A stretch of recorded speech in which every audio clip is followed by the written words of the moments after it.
आपके prime minister की एक वीडियो जो है बहुत वायरल हो रही है पाकिस्तान के मीडिया और सोशल मीडिया पर। और उस वीडियो में वो ये कहते हुए दिखाई दे रहे हैं कि जिसमें उन्होंने कहा है, मैं एग्जैक्टली उनके वर्ड्स आपको बता देती हूँ। उन्होंने कहा, हमने पाकिस्तान की सारी हेकड़ी निकाल दी है और इसे कटोरा लेकर दुनिया भर में घूमने पर मजबूर कर दिया है। हमने पाकिस्तान की सारी हेकड़ी निकाल दी, उसे कटोरा लेकर दुनिया भर में घूमने के लिए मजबूर कर दिया। एक रियासत है, 22 करोड़ की एक रियासत है, 220 मिलियन, और उसके बावजूद हम दुनिया में बेगिंग बोल लेकर पूरी दुनिया के आगे फिर रहे हैं। भारत जो है वो इस साल यानी 2023 में ये भी कहा जा रहा है कि G20 ग्रुप में फास्टेस्ट ग्रोइंग इकोनॉमी बनने जा रहा है। आपको अगर 35 रुपए किलो आटा मिल रहा हो एक शहर से या एक मुल्क से, आपको कहा जाए आप दूसरे मुल्क में चले जाएं, वहां पर 150 या मतलब ऐसे तो नहीं होता है। ऐसे आप जाएंगे? नहीं नहीं नहीं, बिल्कुल नहीं, ऐसे कैसे हो सकता है। तो फिर कश्मीरी आना चाहेंगे? हमें सिर्फ वो टेक्नोलॉजी बता दें, हमें सिर्फ वो तरीका बता दें जिससे कि भारत ने ये तरक्की की है। तो शायद आप बैंक करप्ट हो चुके हैं या हो जाएंगे। क्या कहना चाहेंगे? इतनी बड़ी आबादी उन्होंने मैनेज की हुई है, फ्री आटा दे रहे हैं, और यहाँ पे 25 करोड़ की आबादी है और हमें आटा पैसों का नहीं मिल रहा। हिंदुस्तान वो मुआशी तौर पर अपने 500 बिलियन डॉलर्स के एसेट्स जो हैं, जो नेशनल रिजर्व उन्होंने बिल्ड किए हैं, उस वजह से एक बहुत ताकतवर मुल्क के तौर पे मर चुके हैं। हेलो फ्रेंड्स, जय हिंद। हिंदुस्तान स्पेशल में आपका स्वागत है दोस्तों। Madhya Pradesh global investor summit 2023 में प्राइम मिनिस्टर नरेंद्र मोदी ने बुधवार को कहा कि अंतर्राष्ट्रीय मुद्रा कोष भारत को वैश्विक अर्थव्यवस्था में एक उज्जवल स्थान के रूप में देखता है। वहीं वर्ल्ड बैंक का कहना है कि भारत कई अन्य देशों की तुलना में वैश्विक विपरीत परिस्थितियों से निपटने के लिए बेहतर स्थिति में है। उन्होंने कहा कि यह भारत के मजबूत मैक्रो इकोनॉमिक फंडामेंटल के कारण है।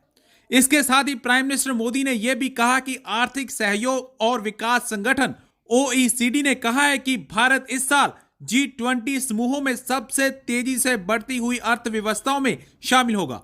प्राइम मिनिस्टर मोदी ने कहा कि मॉर्गन स्टैनले के अनुसार भारत अगले 4 से 5 वर्षों में दुनिया की तीसरी सबसे बड़ी अर्थव्यवस्था बनने की ओर तेजी से बढ़ रहा है। दूसरी तरफ पाकिस्तान मीडिया ये चर्चा कर रहा है कि भारत में तो आटा 25 रुपए किलो बिक रहा है। आपके प्राइम मिनिस्टर की एक वीडियो जो है बहुत वायरल हो रही है पाकिस्तान के मीडिया और सोशल मीडिया पर। और उस वीडियो में वो ये कहते हुए दिखाई दे रहे हैं कि जिसमें उन्होंने कहा है, मैं एग्जैक्टली उनके वर्ड्स आपको बता देती हूँ। उन्होंने कहा, हमने पाकिस्तान की सारी हेकड़ी निकाल दी है और इसे कटोरा लेकर दुनिया भर में घूमने पर मजबूर कर दिया है।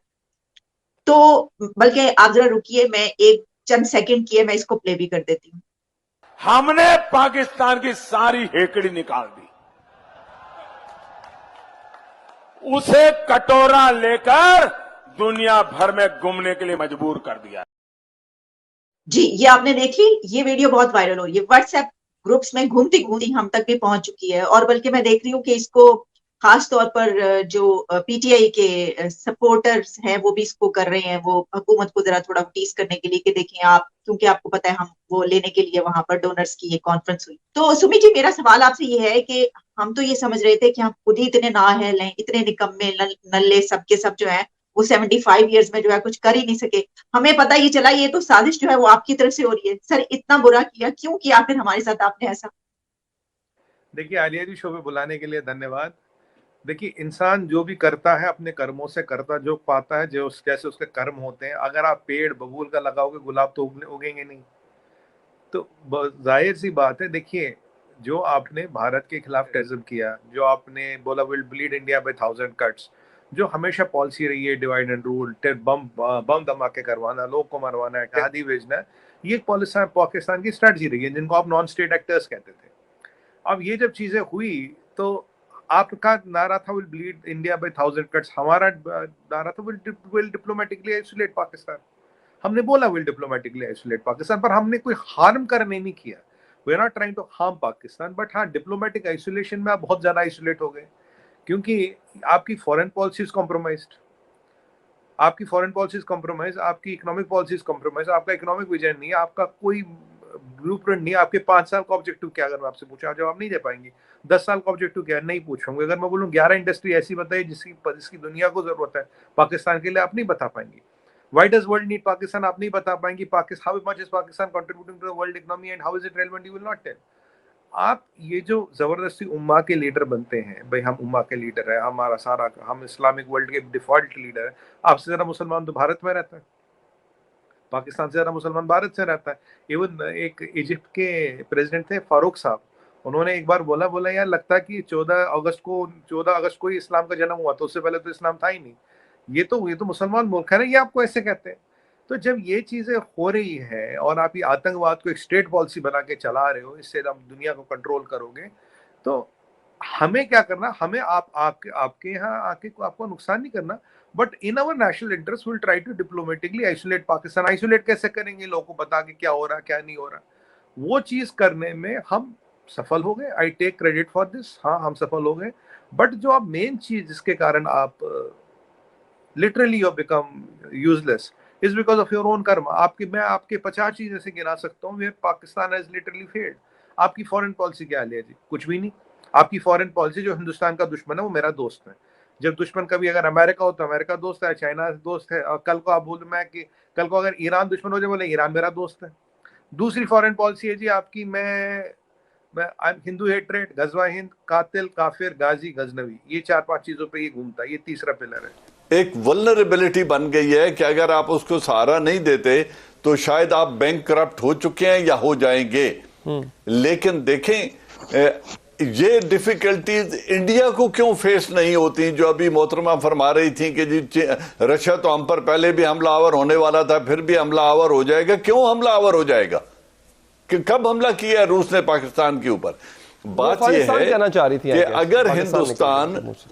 अगर हिंदुस्तान चीन के साथ 105 बिलियन डॉलर्स का एनुअल ट्रेड कर सकता है, स्ट्रेटेजिक बैकयार्ड वो नेवल अथॉरिटी और नेवल लॉजिस्टिक्स के लिए अमेरिका को प्रोवाइड कर सकता है, वो ईरान से गैस एंड ऑयल खरीद सकता है, S-400 डिफेंस सिस्टम वो रशिया से खरीद सकता है, तुर्की के साथ वो बेहतर रिलेशन कर सकता है, 50 बिलियन डॉलर्स की उसके मुल्क में इन्वेस्टमेंट सऊदी अरेबिया कर रहा है। तो अगर वो चाइना और अमेरिका, सऊदी अरेबिया और ईरान और रशिया के साथ अपना बैलेंस मेंटेन कर सकता है, तो उसकी वजह क्या है कि वो मुआशी तौर पर अपने 500 बिलियन डॉलर्स के एसेट्स जो हैं, जो नेशनल रिजर्व्स उन्होंने बिल्ड किए हैं, उस वजह से एक बहुत ताकतवर मुल्क के तौर पे मर चुके हैं। भारत जो है वो इस साल यानी 2023 में ये भी कहा जा रहा है कि G20 ग्रुप में फास्टेस्ट ग्रोइंग इकोनॉमी बनने जा रहा है। मतलब ये कि पैसा ही पैसा होगा। और इसके लिए खैर नहीं हमें नहीं चाहिए जी आपका पैसा, आप अपना पैसा अपने पास रखें। हमें सिर्फ वो टेक्नोलॉजी बता दें, हमें सिर्फ वो तरीका बता दें जिससे कि भारत ने ये तरक्की की है और जिससे कि भारत में इतना पैसा आने वाला है या आ चुका है या आएगा, और इकोनॉमी उनकी इतनी तेजी से ग्रो कर रही है। ये तरीका अगर मोदी जी, अगर ये आप हमें बता देना तो बस मजा ही आ जाएगा।